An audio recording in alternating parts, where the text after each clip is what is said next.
This is the Influencer Entrepreneurs Podcast with Jenny Melrose, where I strategize with business owners on how to grow and scale their businesses to hit their income goals.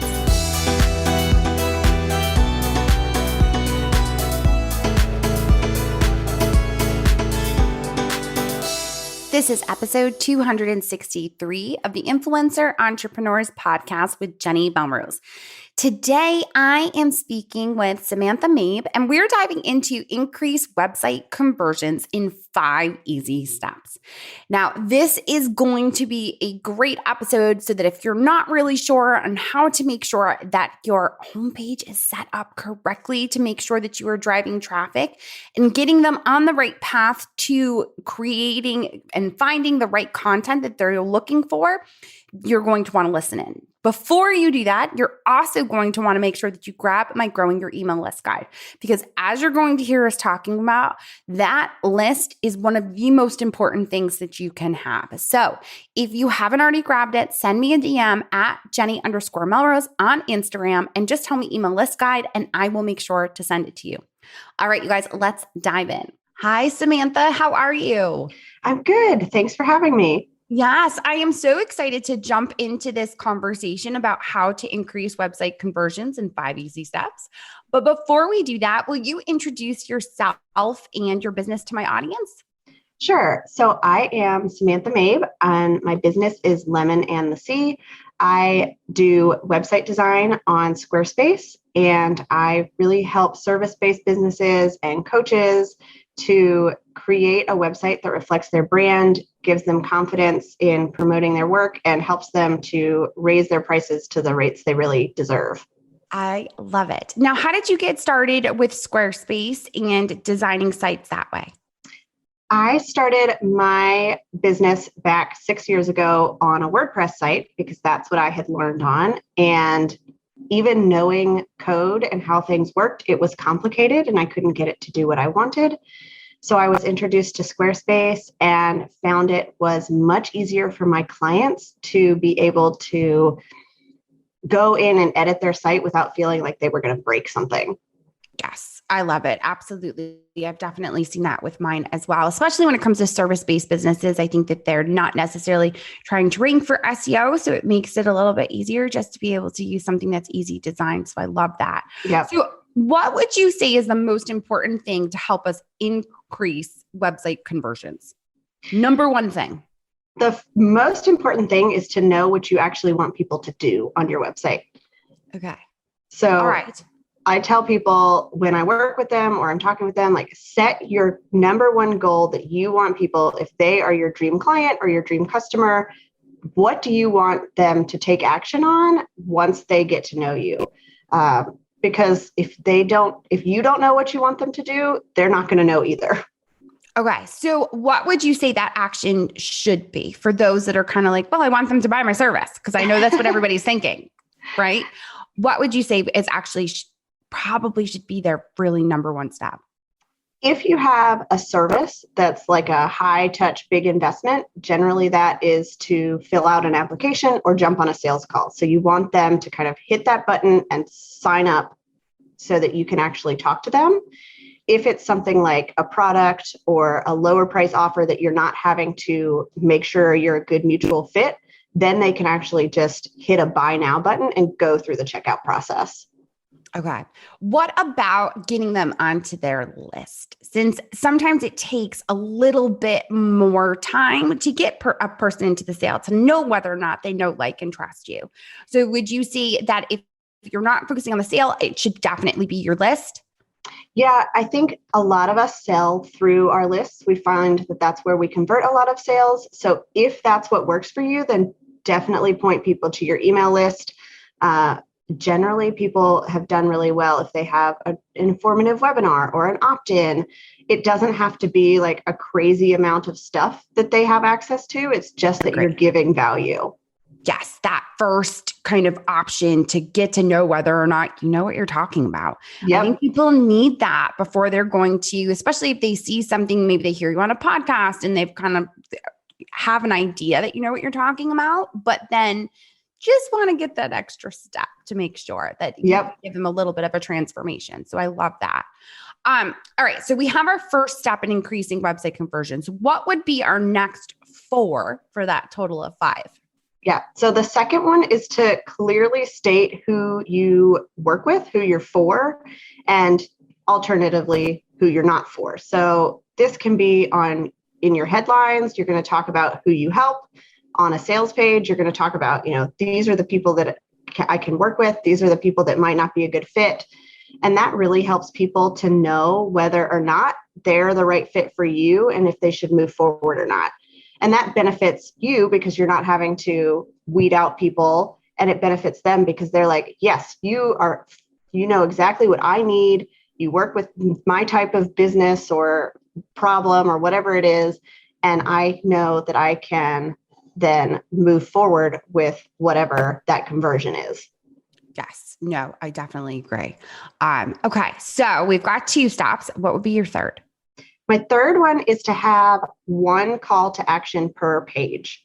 So when you know that goal that you want people to have, you kind of can figure out, okay, what do people need to do in order to work with me? Sometimes they can just hit a buy now button if it's a low priced offer. Sometimes they're going to need to take some time to get to know you and listen to your podcast and everything first. So when you set up your website, just give them 1 option on your page so that it takes them to that next step in the journey. If you're worried that somebody doesn't need that next step, they don't need to go to your about page again. They will find out where they need to go. If they want to work with you badly enough, they will figure it out. This is really for the people that are starting that journey from start to finish. Okay. So I want to clarify because I know my listeners are probably going to have a question. So let's say the first portion of the website when they first come in is like a buy now button for a small item product, right? So now if we're on the homepage and they've come in and hit that and they are hesitating on the buy now, what else would be? So you're saying to have a next step for a call to action to kind of like they didn't buy, but where would they go then from there? Generally, so the homepage is a little different because people are trying to figure out where they need to go. So a homepage might have a couple options just for them to figure out where they are in the journey. Generally, those look like read my blog or listen to my podcast, check out my services, or sign up for my email list. Those are 3 good ones. Yep. On the rest of the site, I like to guide people. So if they're on the about page, send them to your services page next. If they're on your services page, that's where they either buy or they fill out an application, sign up for a sales call. And if they're on your contact page, then they're generally submitting some kind of a contact form. Yes. Okay. That was fabulous clarification because I was thinking homepage, how are we getting to all these other things if we only have 1 call to action? So that's perfect. And I definitely agree. I think to tell people the same thing, even when it comes to their email list, have 1 call to action. Don't try to tell them to do 8 things because they're going to get overwhelmed and not do any of them. Right. So perfect. Okay. Next step. So the 4th step is to make buying easy. So or signing up for email list, whatever it is you want them to do, make it easy, make that process as simple as possible, as few clicks as possible, require as little information as possible. I have had clients who have like a 4-step checkout process and you always lose people along the way. So if you can make it just, they need your name, your email address, your credit card information, and they hit a button, that's the best way to do it. If you need them to, fill out an application, ask as few questions as you need to, just so that you are reducing the friction to get people to take action. Perfect. Okay. I love that. And what is the 5th and final step? The 5th one we've kind of already talked about is to have an alternative for people who aren't ready to take that big action with you yet. So a lot of people are going to land on your site and they might not be ready to invest, $5,000 in a service for working with you. And that's okay. It doesn't mean they will never invest. It just means it's a not right now. So you want something like an email list to just keep them warm, keep giving them value so that when they are ready, you're top of mind and you're ready to go. Yes. Oh, I could not agree more. I think I've had people sitting on my list since like 2016 that just recently purchased. And that's fine. It took them that long to feel comfortable and maybe have the money to be able to invest into their business, whatever it might be. So I definitely agree with growing that list. So let's talk a little bit about how we can get more email subscribers using our website. Sure. So I think we all know email lists are a big deal. We have heard that from a lot of people, especially when Facebook and Instagram went down and everybody freaked out for a day. Yes. I really like to use the homepage as a good place to promote your email list. I set it in its own kind of section that is highlighted with a fun image. I make the headline really actionable, tell them what they're going to learn. So it might be an opt-in that they're going to get emailed. It might just be your email series is really valuable, but give them a reason to want to sign up, both on that homepage. I also like to include it in the footer of the website if anybody ever makes it down there. I'm clapping for those that can't see me. I'm clapping as she's saying this because it's that traditional squeeze page that pushes them to get to the list. Love it. Yes. Keep going. Sorry. And then you can always send people there from places like a blog post, especially if it's relevant to what you talk about. Like, use that as your call to action. Most people reading a blog post aren't ready to make a big investment with you yet. So a newsletter is the perfect place to send them to then get them further into your funnel. Yes. And I think too, like having something that's relevant to that blog post, a guide, like you want to know what your tiers of content are that you want to be known for. So if you're a service-based business that does, let's just use you as a website designer, you want to give them something that's going to bring them back to the website design. That can be your opt-in. That's going to be that guide that is going to give them a little bit of a transformation so that when you create content, it can be around that main topic of website design, making sure that you're showing expert, giving them little wins, and then getting them onto the list within that blog post. I love that. I think that often gets missed is people will create blog content and they just think, I'm just going to create this blog content. I'm not going to worry about anything else because I'm trying to drive traffic, whatever it might be. When you actually then give them another step to get onto your list, it can continue to drive that traffic and sell products and services. So it's so smart. Yeah. And I would say for people who have a lot of blog content and they feel like it's overwhelming to go back and do this for everyone, see if you can find your most popular blog posts and start there. So Google Analytics will tell you like your 10 most popular posts. Start with those because that's where the most people are coming to. And then as you have time, you can work through the others.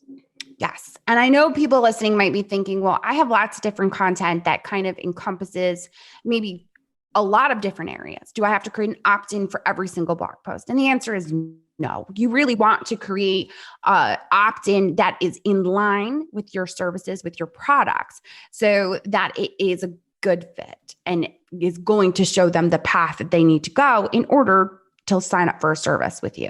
Absolutely. So we've talked about that squeeze page, which I'm so excited that you talked about it that way, because that's what I teach as well, is that when you have a homepage, I don't care if you're a food blogger, I don't care if you're service-based business, it should still be squeeze page. It should have that opt-in up top option and then in the footer, and then you can have content in between that kind of squishes them to go to your podcast or go to your blog or go to your services that you offer, whatever it might be. But I just think that often gets missed. The people don't think about having that list as something that they're trying to get them towards. So one of the things that you talked a little bit about was that about page. And I think a lot of people struggle with that. And I loved the way that your second step talked about the people that you're trying to attract, because I think a lot of times when people create an about page, they try to make it about themselves. When in reality, you're supposed to be showing people your ideal people that you're a good fit. So Yes. what would you say is what makes a great about page? So exactly like you said, we are using our about page to really kind of connect our story to our ideal client's story and their problem and the transformation that they're looking for.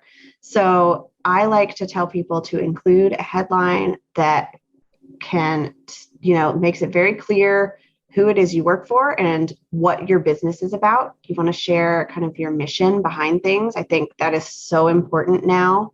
And include a headshot and a short bio as well, because people do want to get to know you if they're going to buy from you. But then you should be talking about like, these are the people I've worked with. These are the places that I have shown up before with testimonials and featured blog posts, featured podcast interviews, all that kind of stuff. And you're really tying back your journey through whatever it is you've experienced. You want to pick through that and find the pieces that are relevant to them. So in my case, I started out as a web designer. I've developed my business and I have learned how to then develop websites for other businesses. They don't necessarily need to know that, I was in stage crew in high school and I did all this other stuff, because that's not relevant. That might be fun to share on social media, but on an about page, you're really trying to let them know this is a good fit. Or if it's not a good fit, they can find that out too. And that can also be helpful. With the headline, could you give an example, even of just what your headline would be for your about page? Because I think people kind of struggle with the copy often, right? And when we say copy, we're talking about the words that we use on like an about page or on a sales page. And I think knowing how to kind of like target and put the words together so that it really is a good fit. So would you give your example of your headline?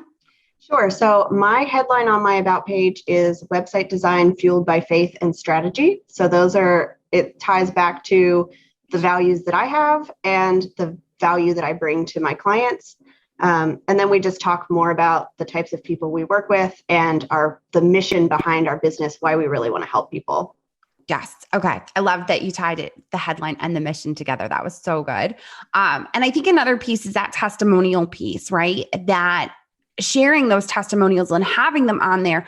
So when it comes to that testimonial, do you think that it's helpful to have an actual picture of the person, their name, like what they do? How do you get good testimonials? Sometimes I see these testimonials and they're like 3 paragraphs long and they just take up way too much space.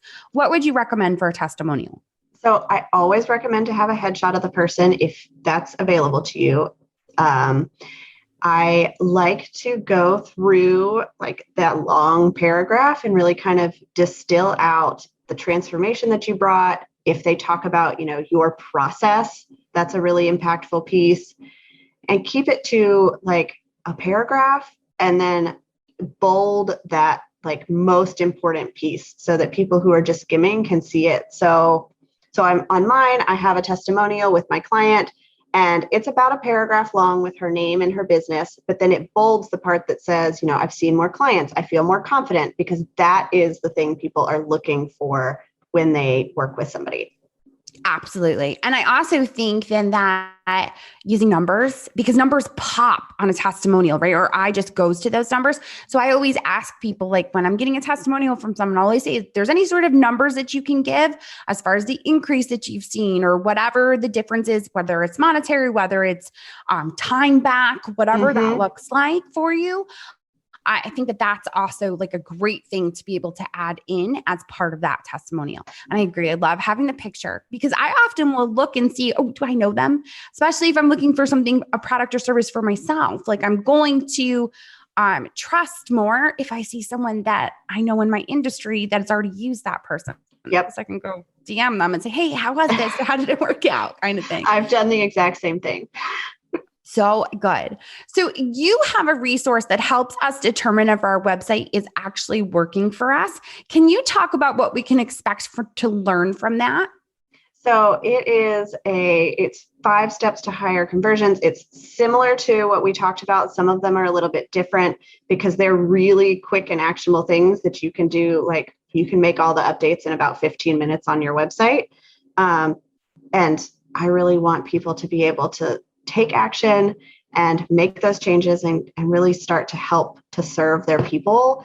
And these are some easy ways to do that. So good. We're going to link to that in the show notes. And as all of my listeners know, you guys can always DM me. Just send me a DM on Instagram at Jenny_Melrose and just ask me for the 5 updates that will make your website convert better. And I will make sure to send that directly to you right in DM so that you can click it, download it, and have it and make those quick transformations from that guide for sure. Samantha, where else can people connect with you? So I am usually on Instagram at Lemon and the Sea. I'm also on Facebook at Lemon and the Sea. It's pretty easy. And that's my website as well. I love it. Nope. Make it easy. Keep it branded. Make it so that people can actually find you simply. Excellent. Well, thank you so much for taking the time to speak with me and my audience. I truly appreciate it. Thank you so much for having me. Of course. All right, guys. Well, there you have it. I'm hoping that you will make sure to take these 5 simple ways that you can increase your website conversions and put them into action. If you haven't already, send me a DM at Jenny_Melrose, and you can ask for those website conversions that Samantha talked about that she is offering in this episode, as well as if you didn't grab the email list guide, why not? Let's make sure you grab that as well. Just send me a DM on Instagram at Jenny_Melrose, and I will make sure that I send it over to you. As always, I appreciate you all so much when you leave a rating and review on iTunes. I know you always hear this at the end of an episode, but I'm telling you, it helps so much in finding great guests. So if you haven't already left a rating and review, I would so appreciate that you do so. All right, guys, until next time, I will see you all then.